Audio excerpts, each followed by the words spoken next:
Why is it fairer to put more taxes on people who go out and buy things like, as we've said, haircuts and donuts or whatever, and take that burden off of business to the equivalent amount if in fact it is revenue neutral? Well, according to TD Economics, the savings to business will be passed through to the consumers. That's what's happened in the past in other countries because we live in a free market economy. I think that some 80% of those savings will be passed on to consumers in the first year. I think 95% of that within 3 years.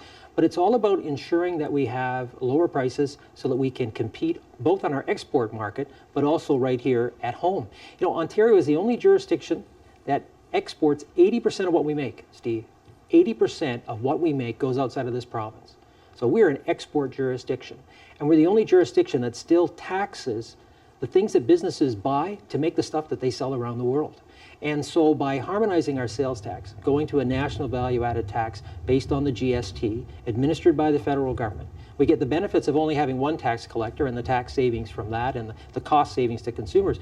But beyond that, we end up putting our businesses in a much more competitive position so that the cost of making an investment in Ontario, whether it's an existing company expanding or whether it's a company coming from outside of Ontario, is being cut in half from some 33% to 16%. That's a prescription for us to be much more competitive. So it's a pro-business tax? Oh, well, what it is it's a tax reform on both sides, right? It's income and sales tax, it's people and business. It is a comprehensive tax reform package, but it does change our economy so that we can compete and win. You know, when I talk to people across Ontario, I say, do you think we should be more reliant on the US basket, or do you think we should actually trade with more countries around the world?